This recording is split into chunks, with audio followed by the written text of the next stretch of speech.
Hello students, मैं विकास कुमार आप सभी का welcome English classes and arts classes में स्वागत करता हूं। तो आज हम लोग हिस्ट्री लेकर आए हैं जो आपके लिए बहुत ही ज़बरदस्त तरीके से इसको हम बना सकते हैं, देख सकते हैं और स्टडी कर सकते हैं। तो देखिए यहाँ पे दिया गया है आपका महाभारत, ये आपका हिस्ट्री है, चैप्टर नंबर 3 आपका दिया गया है महाभारत। इसके बारे में स्टडी करेंगे एकदम आसान और सरल लैंग्वेज ताकि आपको समझ में आ जाए और क्वेश्चन आसानी से बन जाए। प्राचीन इतिहास, बंधुत्व, जाति अथवा वर्ग, आरंभिक आपका दिया गया है समाज। ये कैसे आगे बढ़ा महाभारत, कैसे हुआ, क्या क्या बातें हुआ, इसको एक बार देखेंगे समझेंगे तो जाहिर सी बात है क्वेश्चन आसानी से बन जाएगा। आइए देखते हैं और इसको समझ के पढ़ते हैं। चलिए आइए देखते हैं। बंधुत्व, जाति अथवा जाति वर्ग, आरंभिक समाज लगभग 600 ईस्वी पूर्व से 600 ईस्वी तक, यानी kingships, caste and classic early socialities 600 BC to 600 CE, यानी BC से AD, ये हमारा महाभारत चलना शुरू हुआ। अब उसके बाद देखते हैं क्या, आइए पहले हम लोग पढ़ते हैं परिचय। परिचय में क्या क्या दिया गया है इसके बारे में थोड़ा सा समझेंगे, जानेंगे ध्यान से। तो परिचय में क्या बातें दी गई थी इसको थोड़ा समझेंगे। देखिए परिचय, इंट्रोडक्शन, किसी भी चीज़ का पहले होता है परिचय। आइए देखते हैं क्या है। गीता प्रेस कहाँ छपा था ये महाभारत? गोरखपुर से प्रकाशित हुआ था। महाभारत के प्रथम खंड आदि पर्व एवं सभा पर्व की भूमिका में लिखा है। तो महाभारत में क्या आपका दिया गया है? आदि पर्व। इसको समझेंगे, एग्जाम में ऑब्जेक्टिव आ जाता है। महाभारत आर्य संस्कृति तथा भारतीय सनातन धर्म का एक महान ग्रंथ तथा अमूल्य रत्नों का भंडार है। यानी महाभारत में बहुत सारे ज्ञान भंडार दिए गए हैं और अमूल्य रत्नों का क्या है? तो भंडार है। ठीक है चैंपियन। परिचय बता रहे हैं किसकी? तो महाभारत की। भगवान वेद व्यास स्वयं कहते हैं इस महाभारत में वेदों के रहस्य और विस्तार, उपनिषदों के संपूर्ण सार, इतिहास पुराणों में उन्मेष, निवेश, चतुर्वर्ण, विधान, पुराणों के आशय, ग्रह नक्षत्र, न्याय, शिक्षा, चिकित्सा, दान, पशुपत, तीर्थों, पुण्य, देशों, नदियों, पर्वतों, वनों, समुद्रों का भी वर्णन किया गया है। तो कौन किया था? तो वेद व्यास ने बातें कही थी कि महाभारत में इन सबका वर्णन किया गया है। ठीक है चैंपियन। उसके बाद देखिए महाभारत रचनाकार इस वक्तव्य से पता चलता है कि यह अत्यंत बृहद ग्रंथ है। वास्तव में यह विश्व का सबसे बड़ा महाकाव्य, एग्जाम में आता है विश्व का सबसे बड़ा महाकाव्य कौन है? तो महाभारत। इसमें कुल 18 पर्व है एवं सभी पर्व सहित कुल 1948 अध्याय है। इसमें कुल मिलाकर 1 लाख से अधिक यानी 1,02,17 श्लोक है। किसमें? महाभारत में। इसलिए इसे सतसाहस्त्र संहिता भी कहा जाता है। इसलिए क्या कहते हैं? सतसाहस्त्र संहिता भी कहा जाता है। श्रीमद् भगवद गीता महाभारत का सर्वाधिक शिक्षाप्रद भाग है। मानव की प्रत्येक समस्या का समाधान इसी में ही निहित है। यानी क्या? श्रीमद् भगवद गीता। ठीक चैंपियन। चलिए आगे बढ़ते हैं हम लोग।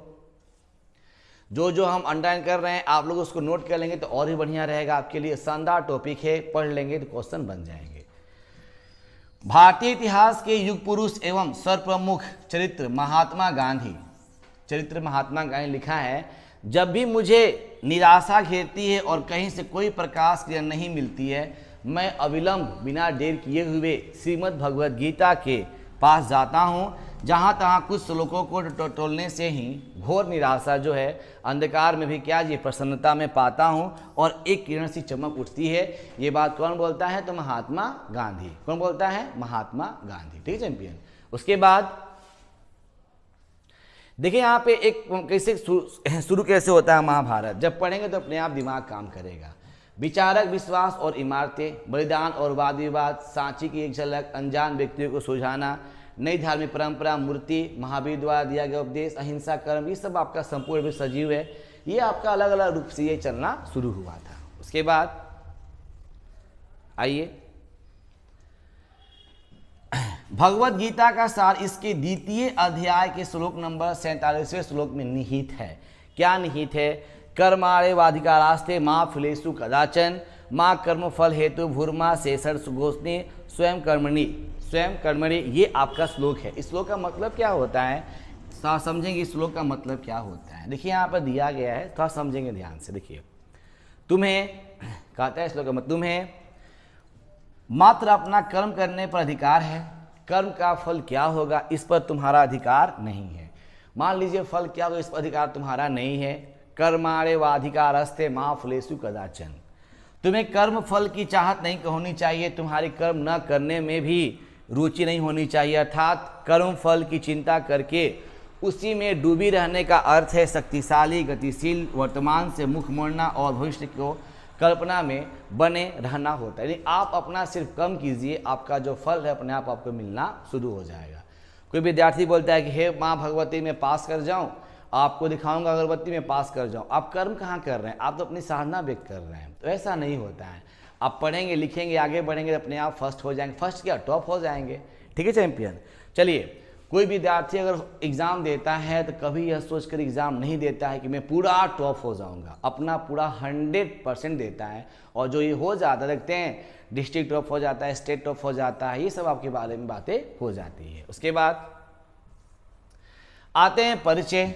अब से शुरू होता है महाभारत का परिचय। तो ये कहानी शुरू होती है महाभारत के परिचय का, बहुत ही इंटरेस्टिंग कहानी है। जरा से इसको स्टडी कर लेंगे ना तो हम लोग का क्वेश्चन क्या हो जाएगा तो बन जाएगा, रट्टा नहीं मारना, ठीक है चैंपियन। आइए देखते हैं। कुरु वंश की राजधानी हस्तिनापुर थी। यहाँ के राजा शांतनु थे, इनके पुत्र गंगा पुत्र देवव्रत थे। जो कर रहे हैं बहुत इंपॉर्टेंट है। उनको भीष्म लोग कहते थे। शांतनु एक निषाद कन्या सत्यवती से विवाह करना चाहते थे। यानी शांतनु एक अलग उच्च कोटि जाति के थे और अपने से निम्न जाति के लोग से यानी कि सत्यवती से विवाह करना चाहते थे, क्योंकि सत्यवती बहुत ही सुंदर कन्या थी लेकिन छोटी कास्ट की थी, ठीक है ना। उसके बाद मगर निषाद की एक शर्त थी कि इस कन्या का पुत्र ही क्या बनेगा, राजा बनेगा, तब मैं अपनी बेटी का शादी आपसे कराऊंगा। इस बात को वो बोले थे कि चलिए आपकी शर्त हमें मंजूर है। अब क्या, आइए देखते हैं। उसके बाद तब देवव्रत ने एक भीषण प्रतिज्ञा की कि वे आजन्म ब्रह्मचारी रहेंगे और सत्यवती का पुत्र ही उनके स्थान पर राजा बनेगा। तभी से वे क्या कहलाएं, भीष्म कहलाएं। कौन, गंगा पुत्र देवव्रत। जब ये गंगा पुत्र देवव्रत बात सुने, अरे भाई ऐसा कैसे हो सकता है, तो वह कसम खाते हैं कि मैं प्रतिज्ञा लेता हूं कि जीवन भर में मैं क्या रहूंगा, शादी नहीं करूंगा और सत्यवती का पुत्र ही मेरे स्थान पर क्या बनेगा, तो राजा बनेगा। अब कहानी में और ट्विस्ट। अब उसके बाद देखते हैं क्या होता है ये। इस प्रकार शांतनु की मृत्यु के बाद सत्यवती का पुत्र, उसका पुत्र का नाम क्या था, विचित्रवीर्य। विचित्रवीर्य क्या बन गया, राजा बन गया। भीष्म ने विचित्रवीर्य का विवाह काशी नरेश की कन्याओं अंबिका एवं अंबालिका से करा दिया। कौन करा दिया, तो भीष्म ने करा दिया, ठीक है। अब देखिए क्या होता है। विचित्रवीर्य की राजक्षमा से मृत्यु हो जाती है क्योंकि विचित्रवीर्य का कोई संतान नहीं होता है। विचित्रवीर्य जो तबीयत खराब होने से उसकी मृत्यु हो जाती है पर उसका बेटा नहीं हुआ। आखिर राजा बनेगा तो बनेगा कौन, बड़ा दिमाग अलग हो गया आपका। उसके बाद अब वंश परंपरा को चलाने के लिए सत्यवती ने भीष्म से आग्रह किया कि तुम क्या करो, अंबा एवं अंबालिका से संतान उत्पन्न करो। मगर भीष्म अपने ब्रह्मचर्य प्रतिज्ञा पर क्या जी, अटल रहे। सत्यवती ने बोला, किससे बोला, तो भीष्म से कि तुम अंबा एवं अंबालिका से क्या जी, पुत्र की प्राप्ति करो जो इस वंश को क्या करे, चलाए। लेकिन भीष्म बोलते कि ना, मैं प्रतिज्ञा लिया हूं, मैं हमेशा क्या रहूंगा, तो ब्रह्मचारी रहूंगा, ठीक है चैंपियन। उसके बाद सत्यवती ने तब अपने एक पूर्व पुत्र पराशर ऋषि से उत्पन्न महर्षि व्यास से यह आग्रह किया कि अंबिका ने नियोग के समय महर्षि व्यास का रूप देखकर आग्रह किया कि तुम क्या करो, अंबालिका से क्या पुत्र की प्राप्ति करो। तो बोला ठीक है चलिए, वो तैयार हो गए। कौन, महर्षि व्यास। अब अंबिका ने नियोग के समय महर्षि व्यास का रूप देखकर आंखें बंद कर ली, अतः उसने नेत्रहीन धृतराष्ट्र को जन्म दिया। नेत्रहीन यानी बिना आंख तो था पर अंधे थे। नेत्रहीन धृतराष्ट्र को जन्म दिया। कौन, अंबा, देखिए आप दिया, अंबिका। अंबालिका का व्यास को देखकर भय से पीली हो गई। समझेंगे ध्यान से, भय से पीली हो गई उसका रूप देखकर, है ना, और पीली पड़ गई, अतः उसने पांडु को जन्म दिया, पांडु को जन्म दिया। और एक दासी से विदुर उत्पन्न हुआ। एक दासी से क्या उत्पन्न होता है? तो विदुर उत्पन्न होता है। धृतराष्ट्र की अंधे थे, अतः विदुर नीति के तहत पांडु हस्तिनापुर के क्या बन गए? राजा बन गए। अब थोड़ा समझेंगे ध्यान से कि सत्यवती ने अपने पूर्व के एक ऋषि मुनि से प्राप्त एक उत्पन्न महर्षि व्यास से कहा कि तुम चलो अंबिका एवं अंबालिका से पुत्र की प्राप्ति करो। तो बोलता है, ये बोलते हैं व्यास, तो ठीक है। वो क्या करते हैं कि जाते हैं अंबिका के पास और उनके साथ नियोग करते हैं, तो उसका रूप देखकर आंखें बंद कर लेती है, इसलिए क्या होता है उत्पन्न? धृतराष्ट्र। और अंबालिका क्या करती है कि पीली पड़ जाती है, इसलिए क्या होता है? तो पांडु हो जाते हैं।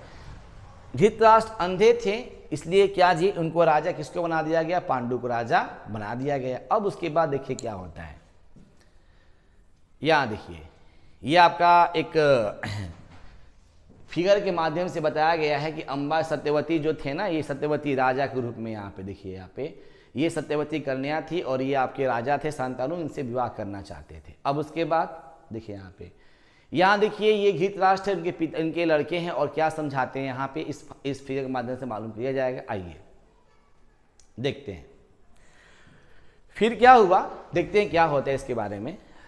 एक दिन पांडु ने मृगधारी महर्षि को मैथुन काल में यानी सूर्योदय काल में मार डाला। मैथुन काल में मार डाला। उन्हें ऋषि ने श्राप दिया कि स्त्री सहवास करने पर तुम्हारी मृत्यु हो जाएगी। स्त्री के साथ रहोगे, उसके साथ सहवास करो, तुम्हारी क्या हो जाएगी? मृत्यु हो जाएगी।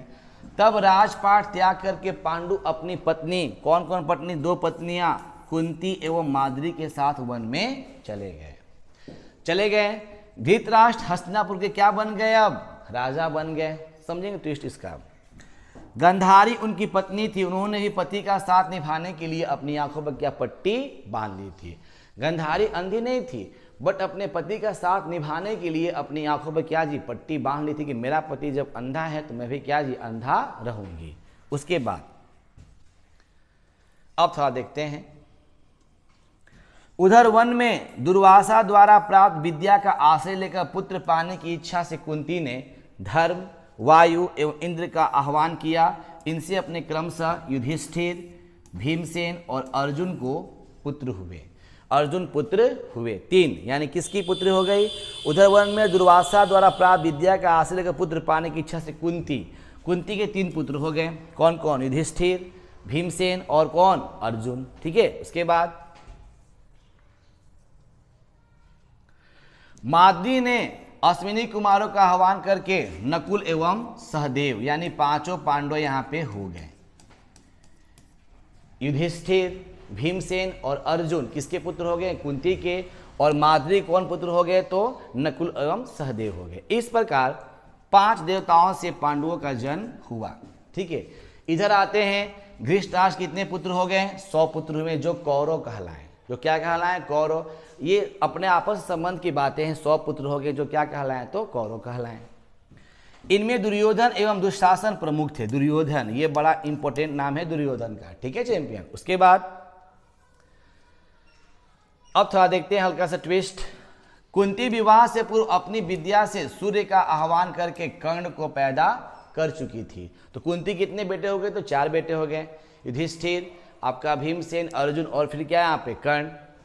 वन में पांडु की मृत्यु पश्चात पांडु अपनी माताओं सहित हस्तिनापुर आ गए। जब पांडु की मृत्यु हो जाती है वन में, तो 5 पांडव और 2 माँ जो होती हैं आपस में मिलकर हस्तिनापुर आ गए। जब आ गए तब देखिए क्या होता है ट्विस्ट। हस्तिनापुर की जनता पांडवों की योग्यता के कारण उन्हें अत्यधिक पसंद करने लगी, उसका गुणगान गाने लगी। इसलिए कौरवों में ज्येष्ठ दुर्योधन को बहुत ही क्या जी? ईर्ष्या हुई, जो देख कर क्या दूसरे को क्या करते हैं? जलन करते हैं। ठीक है चैंपियन। बहुत आसान टॉपिक है, समझ के पढ़ेंगे तो अपने आप आ जाएगा। कहानी है। अब ईर्ष्या एवं उसको क्या? भविष्य की चिंता होने लगी। अब क्या होगा? अत्यंत व्यतीत होकर दुर्योधन ने अपने पिता राजा धृतराष्ट्र से कहा। क्या कहा भाई? आइए देखते हैं क्या कहा। चलिए अब यहाँ देखिए क्या कहा। यहाँ पर देखिए एक फिगर दिया गया था, उसको हम बता देते हैं। यहाँ देखिए कहा, यहाँ देखिए ये फिगर देखिए दिया गया है। ये हो गया तुम्हारा दुर्योधन, और ये हमारे हो गए क्या, धृतराष्ट्र, है ना। क्या कहा, आइए देखते हैं क्या कहा था इसके बारे में, क्या कहा आइए देखते हैं। चलिए देखिए क्या कहा, आप अंधे होने के कारण अधिकार प्राप्त राज्य भी नहीं कर सके। पांडु को सद्गुणों के कारण यहाँ राज्य प्राप्त हो गया, बाद में आपको किस्मत से यह राज्य मिल गया, मगर अब पांडव पुत्र यहाँ आ गए हैं। जनता उन्हें क्या कर रही है, पसंद कर रही है। यदि पांडु की यह विरासत उन्हें प्राप्त हो गई तो बाद में इनके ही पुत्र और पुत्र क्या जी राजा बनेंगे, हम जाएंगे तो जाएंगे कहाँ। ऐसी दशा में हम लोग अपने पुत्रों सहित राजा परंपराओं से वंचित हो जाएंगे। राजन, आप कोई ऐसी नीति अपनाइए ताकि हम दर दर की ठोकर खाते हुए नरक तुल्य जीवन से बच सके। ठीक है ना, ये बात कौन कह रहा है, युधिष्ठिर अपने पिता से कहता है, सॉरी दुर्योधन कहता है अपने पिता से। अब पुत्र में अंधा होकर धृतराष्ट्र ने एक कूटनीति अपनाई, एक मतलब योजना बनाया और पांडवों को वर्णाव्रत नगर भेज दिया, यहाँ वे लक्षागृह में ठहरे। ठीक है, दुर्योधन ने उन्हें मारने की कोशिश की, षड्यंत्र किया। विदुर ने एक सुरंग बनाकर उनकी लक्षागृह में जान बचाई। विदुर कौन था, तो कुंती का एक पुत्र था जो सूर्य से प्राप्त था। अब पांडवों को सुरक्षित बचा लिया, इस प्रकार पांडव वन चले गए। अब उसके बाद देखिए क्या होता है ट्विस्ट में। एक बार गहन वन में सभी पांडव माता सहित सो रहे थे। भीम जगकर पहरा दे रहे थे। पास ही हिडिम्ब नामक राक्षस ने मानव गंध सुनकर अपनी बहन यानी हिडिम्बा राक्षसी को वहां भेजा, जाओ आज मतलब कि मानव का गोश्त खाने को मिलेगा। हिडिम्बा वहां पहुंची मगर भीम को देखकर मोहित हो गई। सुंदर रूपवती कन्या का रूप धारण कर ली थी हिडिम्बा। उससे विवाह करने की इच्छा प्रकट की। भीम ने अस्वीकार कर दिया क्योंकि ज्येष्ठ बड़ा भाई का विवाह अभी नहीं हुआ था। इसी बीच राक्षस हिडिम्बा आ गया और भीम ने उसे क्या किया, मार दिया, उसके भाई को मार दिया। यह शोरगुल सुनकर माता जो थी और पांडु थी बाहर आ गए। हिडिम्बा ने उन्हें अपना परिचय दिया और भीमसेन से अनुराग की इच्छा बताई। हिडिम्बा ने कुंती से कहा कि मैं इनसे शादी करना चाहती हूँ। क्या भाई, अब देखिए यहाँ पे चलिए। हे उत्तम देवी, कहती है हिडिम्बा, हे उत्तम देवी, अपने हितैषी बांधो और अपने स्वधर्म का परित्याग करके आपके बाघ के समान पुत्र भीम का पति के रूप में चयन किया है। आप मेरी प्रार्थना को ठुकरा देंगी तो मैं जीवित नहीं रहूंगी। ठीक है, आप मुझे एक मूर्ख स्त्री या एक आपकी भक्त या आपकी सेविका कुछ भी कहें, ठीक है, आप कर अपने साथ लें, आपका पुत्र भीम मेरा ही क्या रहेगा, पति बनेगा। इस पर कुंती बहुत ही पिघल गई, बोल जो ठीक है तुम्हारा शादी हम करा देते हैं। अब इस प्रकार हिडिम्बा एवं भीम ने विवाह उपरांत उनका एक पुत्र था, उसका नाम था घटोत्कच। एक पुत्र पैदा हुआ। माँ हिडिम्बा एवं पुत्र घटोत्कच पांडवों को छोड़कर वन में चले गए। जाने से पहले घटोत्कच ने कहा कि जब मेरी आवश्यकता होगी आप मुझे बुला लेंगे, मैं आपके पास आ जाऊंगा। ठीक है चैंपियन, देखिए यहाँ पे, यहाँ देखिए, ये है हिडिम्बा। हिडिम्बा हिडिम्बा ये राक्षसी है, ठीक है, और ये है कुंती, उसकी माँ है, और ये है भीमसेन, ये है भीमसेन। तो ये हुआ हिडिम्बा राक्षसी और कुंती भीमसेन, ये सब हो गए। उसके बाद आइए देखते हैं क्या यहाँ पे, आइए देखते हैं चैंपियन। चलिए, इसके बाद पांडव जो थे पांचाल देश पहुंचे। राज दरबार में आयोजित स्वयंवर में, वहां पे एक राज दरबार हुआ था, स्वयंवर हुआ था, और अर्जुन ने क्या किया, राजकुमारी द्रौपदी को क्या किया, तो जीत लिया। यहाँ पर पांडवों की श्री कृष्ण एवं बलराम से भेंट हुई। एक गहन विचार विमर्श करने के बाद क्या होता है कि पांचों जो लोग थे पांडव थे, उनकी पत्नी कौन बन गई, द्रौपदी बन गई। यानी पांचों पांडवों की एक पत्नी यानी क्या, द्रौपदी बन गई। अब उसके बाद भीष्म पितामह की सलाह पर धृतराष्ट्र ने पांडवों को वापस बुला लिया। भीष्म पितामह की सलाह पर धृतराष्ट्र ने पांडवों को वापस क्या किया, बुला लिया, और संपूर्ण राज्य को अपने व पांडव पुत्रों में विभाजित कर दिया। ठीक है, पांडव इंद्रप्रस्थ में अपनी नई राजधानी बनाकर रहना शुरू कर दिए। ये एग्जाम में आता है इंद्रप्रस्थ, है ना। उसके बाद अर्जुन द्वारकापुरी पहुंचे और वहां उन्होंने श्री कृष्ण की बहन सुभद्रा से क्या जी, शादी कर लिया। तो ये आसान आसान वर्ड से इसको थोड़ा समझेंगे तो और आसान लगेगा, कहानी के तौर पर लगेगा आपको। उसके बाद क्या हुआ कि युधिष्ठिर द्वारा राजसूय यज्ञ के अवसर पर दुर्योधन इंद्रप्रस्थ आया। कौन आया? दुर्योधन इंद्रप्रस्थ आया, यानी कि युधिष्ठिर ने दुर्योधन को अपने पास बुलाया कि आओ भाई हम लोग यज्ञ कर रहे हैं, आपस में आप शामिल हो जाते हैं। पांडव का वैभव देखकर वह ईर्ष्या से जल उठा। दुर्योधन ने तब पांडव को धृतक्रीड़ा पर लिए आमंत्रित कर लिया। बोला कि वाह इतना शानदार, इतना तुम वैभव तुम्हारे पास है, क्या तुम किए, तुम इतना आगे बढ़ गए। और जो था दुर्योधन वो जलने लगा, ठीक है। अब उसके बाद क्या होता है, धृतक्रीड़ा यानी कि जो पासा जो होता है उसको बुलाया कि आओ भाई हमारे पास भी आओ, हम लोग भी आपस में खेलते हैं। अब देखिए क्या होता है। धृतक्रीड़ा विशेषज्ञ इसके कौन थे, तो शकुनी मामा नाम सुने होंगे। मदद से दुर्योधन ने युधिष्ठिर से उसका संपूर्ण राज्य, भाइयों एवं उसकी पत्नी द्रौपदी को जीत लिया। सभा में द्रौपदी का चीरहरण हो रहा था, उनको अपमानित किया जा रहा था, तब जाकर कृष्ण ने उसकी लाज बचाई थी। ये आपको इतिहास मालूम है, ये आपका मतलब कि महाभारत मालूम है, ठीक है ना। अब उसके बाद देखिए क्या होता है। एक समझौते के तहत पांडवों को द्रौपदी सहित 12 वर्षों का वनवास एवं अंतिम 13वें वर्ष में अज्ञातवास दिया गया। इस वनवास के बाद जब वे लौटे तो दुर्योधन ने उन्हें राज्य देने से क्या कर दिया, मना कर दिया। बोला कि नहीं अब तुमको हम राजपाट नहीं देंगे। अब देखिए क्या होता है। अब राज्य की प्राप्ति हेतु महाभारत युद्ध कुरुक्षेत्र में होना शुरू हो गया। युद्ध निश्चित समझकर गांधारी ने अपने पुत्र दुर्योधन को समझाया कि तुम ऐसा काम मत करो, जो उन लोगों का राजपाट है उसको क्या करो, लौटा दो, है ना। अब उसके बाद देखिए क्या होता है, आइए। संधि कर तुम मेरा एवं अपने पिता का सम्मान करोगे। लालच और क्रोध मनुष्य को लाभ से क्या जी दूर हो ले जाता है। इन दोनों शत्रुओं को परास्त कर राजा समस्त पृथ्वी को जीत सकता है। हे पुत्र तुम क्या करो, विवेकवान हो, वीर पांडवों से संधि करके उनके साथ सानद इस पृथ्वी के सुखों का भोग कर सकते हो। युद्ध में कुछ भी शुभ नहीं होता है। एक को मरना है तो एक को जीना है, या एक को मरना है तो एक को जीना है। कौन मरने वाला ये कौन नहीं जानता। युद्ध में न धर्म न अर्थ की प्राप्ति होती है, न ही प्रसन्नता होती है। युद्ध के अंत में सफलता क्या होता है मिले यह भी आवश्यक नहीं है। तुम अपने मन को युद्ध में लिप्त मत करो। ये कौन बोलती है, तो गांधारी बोलती है अपने पुत्र दुर्योधन से, ठीक है चैंपियन। उसके बाद यहां देखिए धृतक्रीड़ा में जो है उसको हरा देते हैं ना, कौन, शकुनी मामा किसको हरा देते हैं, युधिष्ठिर को, उसके 5 पांडवों को हरा देते हैं। यहां देखिए जहां पर दिखाई देगा आप लोग को। उसके बाद क्रोध ईर्ष्या एवं लालच के वशीभूत दुर्योधन ने अपनी मां की बात नहीं सुनी। अब क्या होता है, 18 दिन तक कुरुक्षेत्र में महाभारत का युद्ध होते रहा। इनमें पांडव सत्य की विजय हुई, यानी पांडव जीत गए। क्रोध ईर्ष्या लालच घमंड एवं असत्य रूपी दुर्योधन की कौरवों सहित हार हुई। इसलिए कहते हैं सत्य में जयते, और हमेशा सत्य की क्या होती है, जीत होती है। मुंडकोपनिषद में लिया गया, एग्जाम में आ जाता है, किसमें लिया गया है, मुंडकोपनिषद में लिया गया है, ठीक है चैंपियन। उसके बाद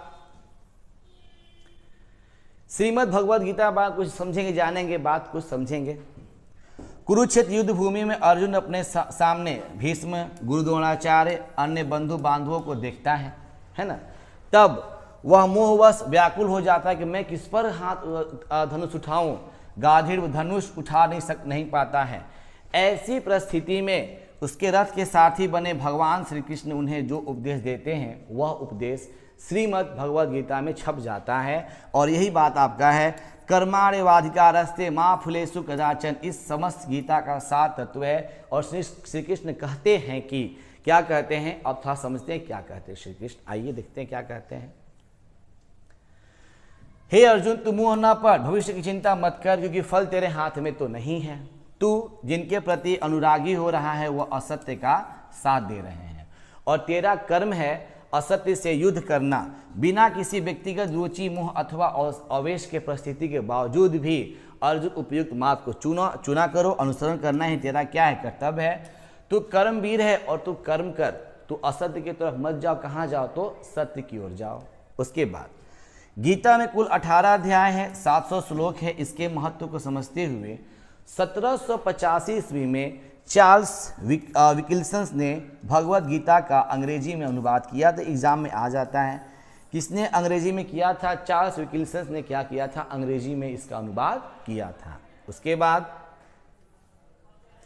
यहां देखिए, ये जो है ये कृष्ण है और किसको उपदेश दे रहे हैं? तो अर्जुन को। रण क्षेत्र है। ये क्या बने थे? सारथी बने थे। ये बने थे सारथी, है ना बाबू। अब उसके बाद सामाजिक इतिहास। अब थोड़ा सा परिवार के बारे में आ जाते हैं। सामाजिक इतिहास परिवार के बारे में आते हैं, जो बहुत ही इंपॉर्टेंट है। तो जाहिर सी बात है, यहाँ तक क्वेश्चंस को पढ़ लेंगे। यहाँ से टॉपिक आज हम लोग को स्टडी करना है। टॉपिक आपका नाम क्या है देखेंगे हम लोग। तो प्राचीन भारत का सामाजिक इतिहास महाभारत के विशेष संदर्भ में, यानी प्राचीन भारत का हम लोग पढ़ेंगे।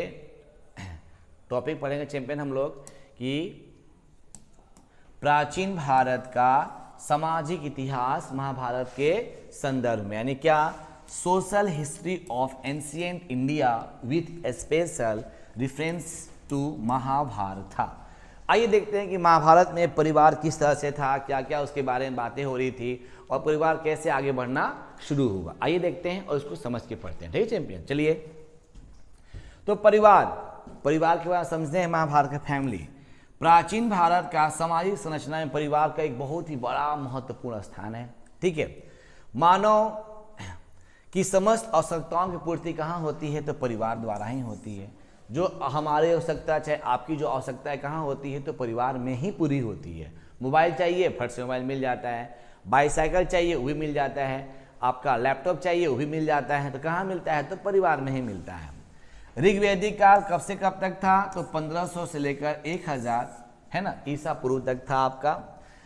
ये परिवार क्या थे? पितृसत्तात्मक परिवार थे। संयुक्त परिवार प्रथा अस्तित्व में थी। पितृसत्तात्मक मतलब क्या?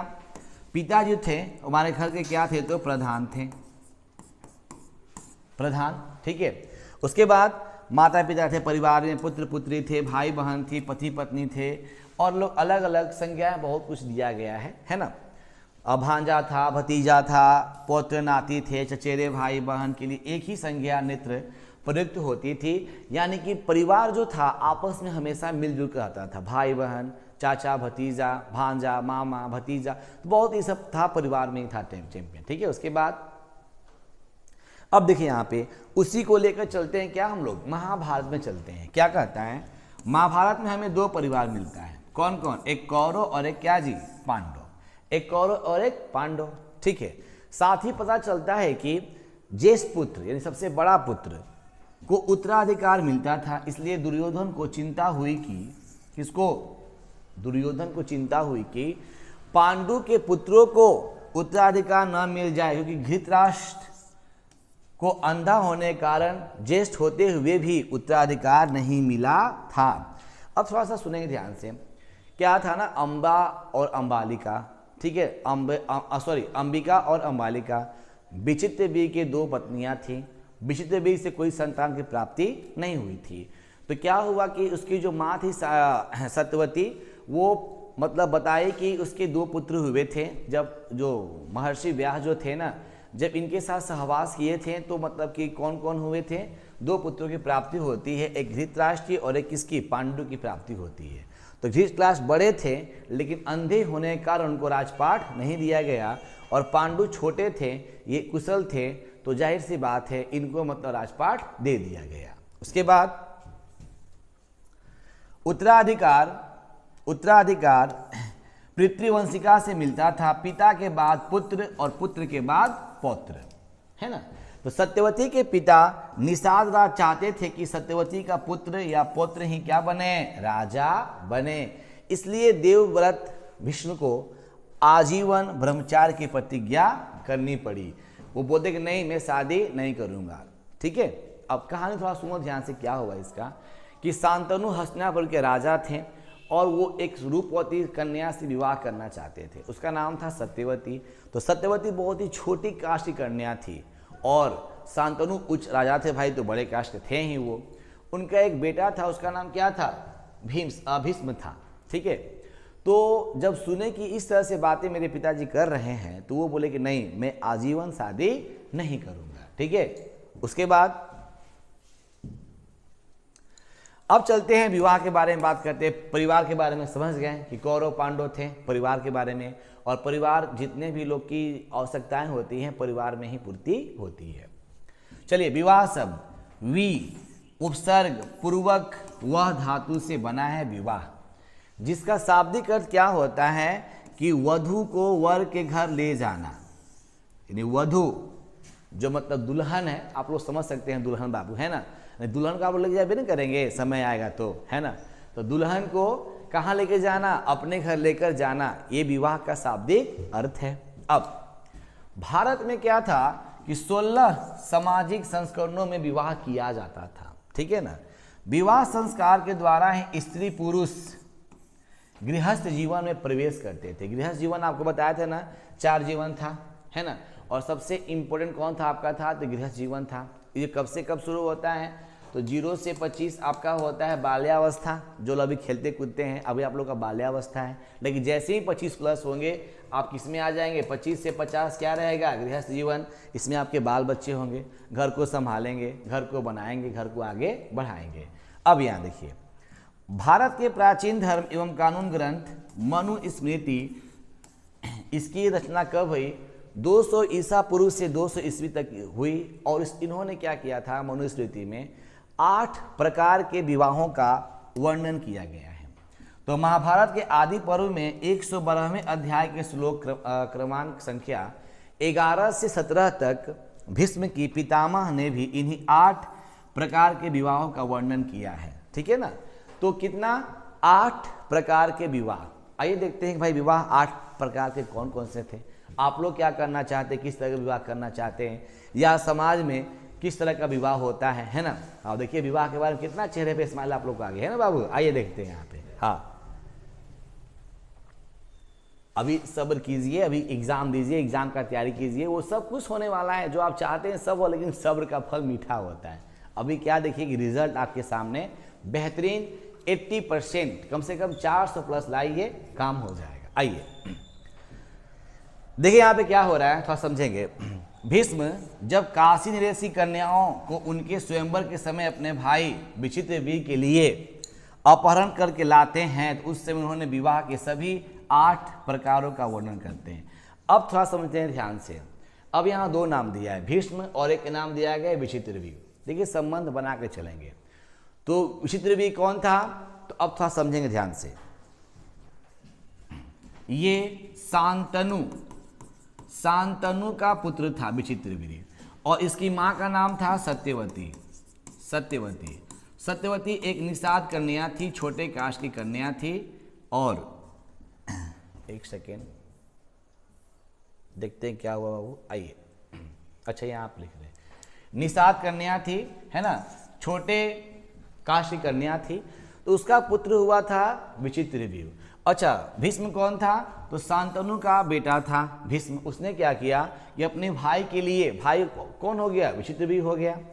अब काशी नरेश की कन्याओं को स्वयंवर से उठाकर ला दिया, यदि अपहरण कर लिया। उस दोनों का नाम क्या था, तो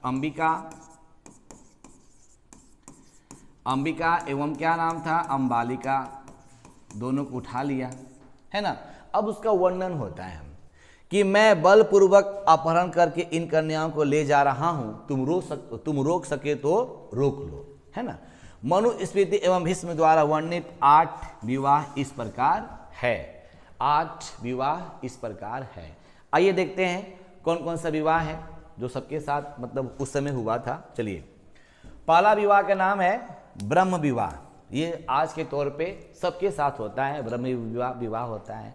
लेकिन कुछ परसेंटेज ऐसे हैं जो ब्रह्म विवाह से हटकर दूसरा विवाह भी कर लेते हैं। आइए देखते हैं। यह सर्वोत्तम प्रकार का विवाह था।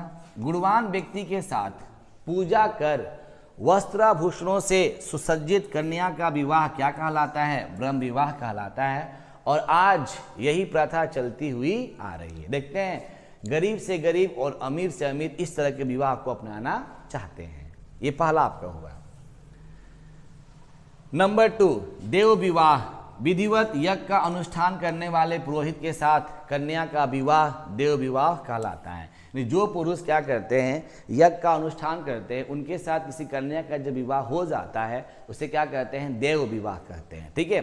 उसके बाद आर्ष विवाह, वर से एक जोड़ी गाय, यानी वर से यानी दुल्हा से, समझ लो वर मतलब क्या, दुल्हा, समझ सकते हैं आप इस चीज को, है ना। दुल्हा से क्या ले लिया गया जी, एक गाय और एक बैल प्राप्त कर लिया जाता था और पिता अपनी पुत्री का विवाह उससे कराता था। उसे क्या कहते थे, आर्ष विवाह, है ना। पहले ये उल्टा था, सुन लो, आज तो फिर उल्टा आने वाला है, समझ लीजिए। हाँ, आइए देखते हैं उसके बाद प्रजापत्य विवाह। प्रजापत्य देखते हैं ये क्या था। पिता वर से यह प्रतिज्ञा कराता था कि वह एवं उसकी पुत्री मिलजुल कर सामाजिक धार्मिक कर्तव्यों का निर्वाह करेंगे, तब अपनी पुत्री का विवाह कराता था। उसको बोलते थे क्या, प्रजापत्य विवाह। अब असुर विवाह देख लो, असुर विवाह क्या था, सुन लो। वर से यथाशक्ति धन लेकर, वर से समझ लो, देख रहा ना यहाँ पे आ रहा है बाबू, वर मतलब समझ सकते हैं ना आप लोग। दुल्हा से यथाशक्ति मतलब जितना उतना धन ले लीजिए, लेकर माता पिता अपनी कन्या का विवाह उससे कराता था। यह विवाह असुर विवाह कहलाता था। सुन लो, देख रहे हो ना, उल्टा जमाना चल गया है। पिछले पढ़ाई करो चैंपियन, अब पढ़ाई नहीं करो तो फिर दिक्कतें होने वाला है, जान लो। हाँ, हंसो नहीं, यहाँ ध्यान दो। हाँ, उसके बाद आगे बढ़ते हैं चैंपियन। उसके बाद था गंधर्व विवाह। गंधर्व विवाह क्या था, जब वर एवं कन्या एक दूसरे के गुणों पर आकर्षित होकर विवाह करते थे, वो क्या था, गंधर्व विवाह। आप नाम सुने होंगे राम सीता की, है ना, राम सीता की, है ना, या आप नाम सुने होंगे शिव पार्वती की, है ना, शिव पार्वती। तो एक दूसरे के गुणों पर आकर्षित होकर जो विवाह करता था उसे क्या बोलते थे, तो गंधर्व विवाह, है ना। उसके बाद राक्षस विवाह देख लो, अभी डिस्कस किया राक्षस विवाह। बलपूर्वक कन्या का अपहरण करके ले जाना, अपहरण ले जाकर विवाह करना, वो क्या था, राक्षस विवाह। और ये भीष्म ने अपने भाई विचित्रवीर के लिए अंबिका एवं अंबालिका को क्या किया था, अपहरण कर लिया था। तो वो कौन सा विवाह हो गया, राक्षस विवाह। पिशाच विवाह, सोती हुई अचेत पागल अवस्था मदमस्त कन्या के साथ बलपूर्वक संभोग करके उसे विवाह हेतु मजबूर करना, वो क्या कहता था, तो पिशाच विवाह कहलाता था। यानी कि उसके साथ मतलब जबरदस्ती करना, वो क्या था, तो पिशाच विवाह कहलाता था। उसके बाद हाँ, तो ये 1 से लेकर देखिए 8 हो गया। एक बार फिर रिपीट करते हैं, आइए। पहला था ब्रह्म विवाह, दूसरा था आपका क्या, देव विवाह, आर्ष विवाह, प्रजापत्य विवाह, असुर विवाह, गंधर्व विवाह, उसके बाद राक्षस विवाह, पिशाच विवाह। ये आपके 8 हो। इनमें से 4 प्रथम, हाँ, इनमें 4 प्रथम उत्तम एवं 4 क्या जी, खराब। यानी 4 तो बढ़िया था, 4 तो खराब था, समझ लीजिए। अब कुछ अन्य विवाह इस प्रकार थे, समझेंगे विवाह में क्या क्या बातें और भी थी। ये अब कब पढ़ रहे हैं, महाभारत में। अंतर विवाह, इनमें वैवाहिक संबंध एक समूह, एक गोत्र, एक जाति, एक स्थान में बसने वाले लोगों के बीच होता था। अंतर विवाह, लोग बोलते हैं अंतर जाति विवाह करिए, है ना, इससे बात होता था। बहिर्विवाह, गोत्र के बाहर विवाह करना क्या था, बहिर्विवाह कहलाता था, यानी कि अपने कुल खानदान से बाहर। अब समझिए बहुपत्नी प्रथा, एक पुरुष की अनेक पत्नियां हो सकती थी। हर्यक वंश के सम्राट बिंबिसार एवं मौर्य वंश के अशोक आदि की कई पत्नियां थीं, समझ लीजिए। महाभारत की विचित्रवीर की पत्नियां कौन थी, अंबा एवं अंबालिका। देखिए 1 से ज़्यादा पत्नियां थी, अभी बताएं हम आपको। पांडु की पत्नियां कौन थी, कुंती एवं माद्री। ये भी अब कितनी थी, तो 2 थी, जाहिर सी बात है यहाँ पे।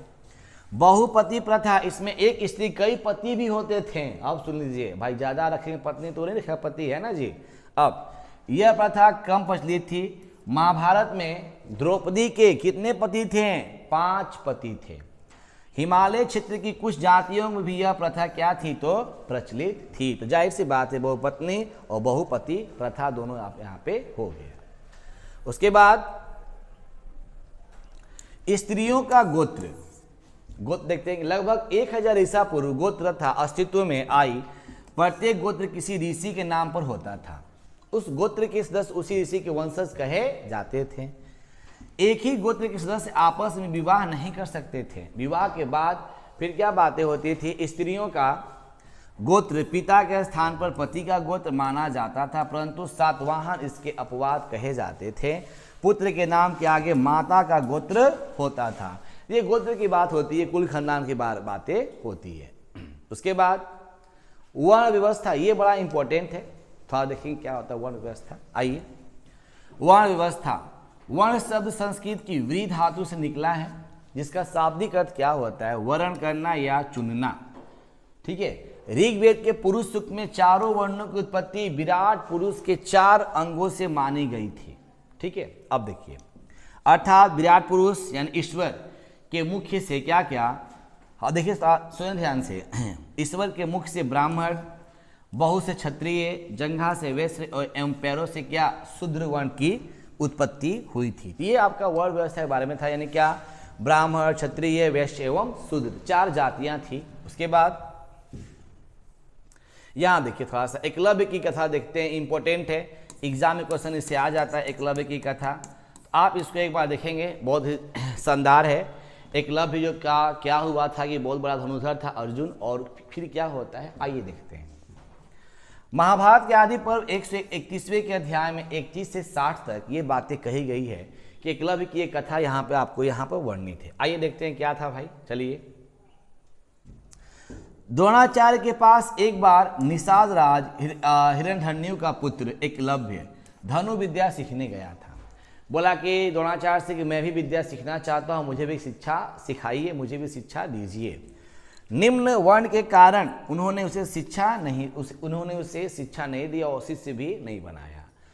दृढ़ इच्छा शक्ति, जिसके अंदर दृढ़ मजबूत शक्ति होती है ना, वो जीवन में कुछ भी कर सकता है, और मनुष्य ही करता है, दूसरा दुनिया के लोग आकर नहीं करते हैं।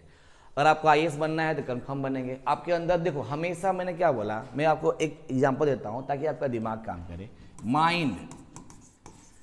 Minds can be divided into 2 parts.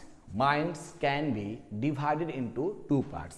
2 भागों में माइंड बटा है।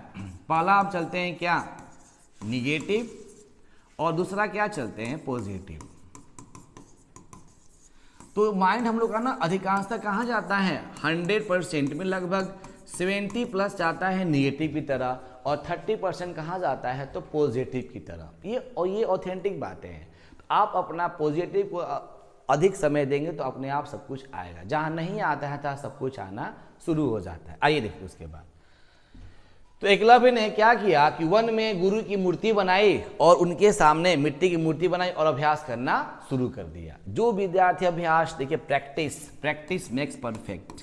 प्रैक्टिस, जो विद्यार्थी प्रैक्टिस करता है, जाहिर सी बात है जीवन में हमेशा आगे बढ़ता है।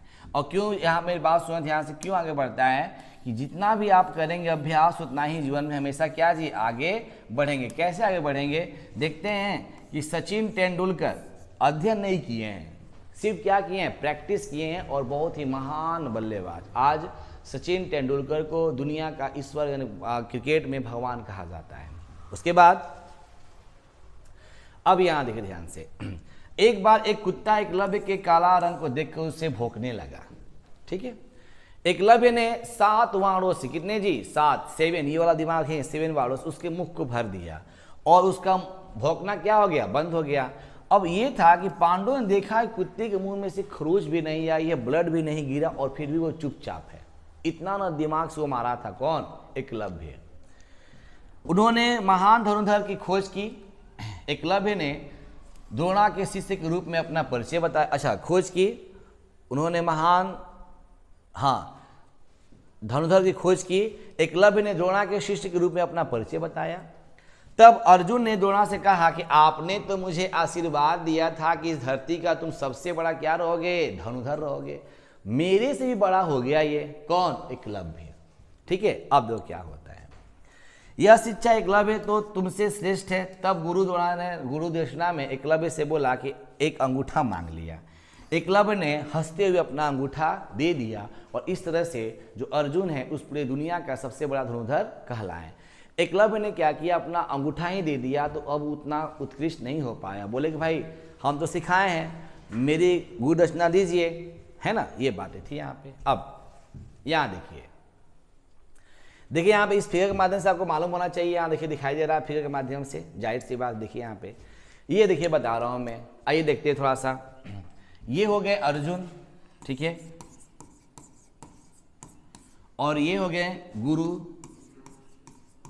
द्रोणाचार्य, और ये हो गए आपका एकलव्य।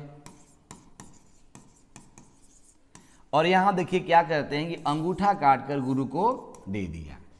देखिए यहाँ पे यहाँ ब्लड भी गिरा है, देखिए अंगूठा जब काटा है तो जाहिर सी बात है। तो इस तरह से क्या हुआ कि अर्जुन ही क्या गुरुदक्षिणा में गुरु द्रोणा को अंगूठा देता है एकलव्य, यहाँ देखिए दिखाई दे रहा है ना। अब उसके बाद देखते हैं फिर क्या होता है। आइए, महाभारत के लेखक कौन थे, कुछ कुछ बातें हैं समझेंगे। ये टॉपिक खत्म हुआ, अब देखते हैं इसका रचयिता कौन था। इस बात का उत्तर बताया गया है कि ना स्वयं महर्षि व्यास इसके रचयिता थे, और यहाँ अपना महाभारत का आदि पर्व बने प्रथम अध्याय के श्लोक नंबर 62 से 83 में कुछ बातें कही गई है। आइए देखते हैं क्या बातें कही गई है। व्यास जी ने ब्राह्मण से कहा कि भगवान, मैंने इस महाकाव्य में समस्त वेदों, उपनिषदों, इतिहास एवं पुराणों का मंथन करके 4 वर्णों के कर्तव्य को निर्दिष्ट करते हुए इस ग्रंथ की रचना की है। महर्षि व्यास जी ने, ठीक है। अब इसमें क्या क्या बातें हैं, न्याय है, शिक्षा है, ज्योतिष है, दान है, धर्म है, समाज है, भूगोल है, भाषा है, जातियां हैं, कला है, संस्कृति है इत्यादि जितनी भी विशेषताएं लोक व्यवहार में सिद्ध हो गई है वो सब इसमें आपको पाया गया है। उसके बाद सम इम्पोर्टेंट मैटर्स, कुछ महत्वपूर्ण बातें, यानी आपका महाभारत लगभग खत्म हुआ और कुछ जो इम्पोर्टेंट मैटर्स है उसको थोड़ा सा हम लोग देखते हैं। आइए, महाभारत में कुल मुख्य रूप से 8800 श्लोक थे। इसमें जय संहिता इसे कहते थे। इसका अर्थ था विजय संबंधित संरचन। आज श्लोकों की संख्या 24,000 हो गई है, तब इसका नाम भारत हो गया है। और जब श्लोकों की संख्या 1 लाख हुई तब इसे क्या कहते थे, महाभारत या सहस्त्र संहिता कहा गया था। ठीक है, ये एग्जाम में आता है, देख लेंगे। हिंदू धर्म की 2 महाकाव्य है, एक क्या है रामायण और एक क्या है महाभारत। 2 महाकाव्य हिंदू धर्म की है, एक आपका हो गया रामायण और एक क्या हो गया महाभारत। ठीक है, अब क्वेश्चन, श्रीमद् भगवद गीता महाभारत के भीष्म पर्व का एक अंग है। ये भी एग्जाम में आता है। मैं क्यों लिखा हूँ इंपॉर्टेंट मैटर्स, ये बातें एग्जाम में आ जाती हैं। नेक्स्ट, यहाँ देखिए इसकी जो लेखक हैं, इस जो ग्रंथ हैं और कौन कौन ग्रंथ कौन कौन लिखा है, यहाँ पे स्पष्ट रूप से आपके सामने है। रचना काल कब से हुआ था, कब तक चला था, इसके बारे में यहाँ देखिए दिया गया है। आइए देखते हैं, थोड़ा सा समझते हैं। चलिए, रचना काल यानी कि अष्टाध्यायी कौन लिखा था, पढ़नी। कब हुआ था, 500 ईसा पूर्व में हुआ था। धर्मसूत्र इसके लेखक यहाँ देखिए दिए गए नहीं है, लेकिन कब हुआ था, 500 से लेकर 200 ईसा पूर्व। वाल्मीकि ने क्या बनाया था, रामायण। इसकी रचना कब हुई थी, 600 ईसा पूर्व। इंपॉर्टेंट है ये, इसको भी याद कर लेंगे। हाँ, महाभारत महर्षि व्यास, इसकी कब हुआ था, तो 500 ईस्वी से लेकर 500 ईस्वी तक, 500 ईसा पूर्व से 500 ईस्वी तक महर्षि व्यास। मनुस्मृति कौन लिखा था, तो मनु। उसके बाद क्या, याज्ञवल्क्य स्मृति। याज्ञवल्क्य स्मृति कौन लिखा था, याज्ञवल्क्य ने लिखा था। कब, 100 से 300 ईसा पूर्व लिखा था। ये 2 आपके इंपॉर्टेंट है, 3 और 4 ध्यान दे देंगे, काम बन जाएगा। उसके बाद थोड़ा सा और देख लेते हैं, एग्जाम में आता है, थोड़ा देख लेते हैं। ठीक है ना। अब नारद स्मृति, नारद, नीतिशास्त्र, कामनंदक, श्रुति संहिता, चरक, पुराण, ये कोई लिखा था। नाट्यशास्त्र, भरत। इसमें से इंपॉर्टेंट आपका होता है चरक, एग्जाम में क्वेश्चंस इससे आ जाते हैं। अब यहां से आपका शुरू हो जाता है ऑब्जेक्टिव क्वेश्चंस। तो ऑब्जेक्टिव चलेंगे बाद में। आप लोग से आशा करता हूं कि आप इसको देखिए, समझिए, इसको बनाइए। सो थैंक्स फॉर वाचिंग इस वीडियो। देखने के लिए आप सबको धन्यवाद। मस्त रहिए, बिंदास से क्वेश्चंस को पढ़ते रहिए। Thank you for all guys.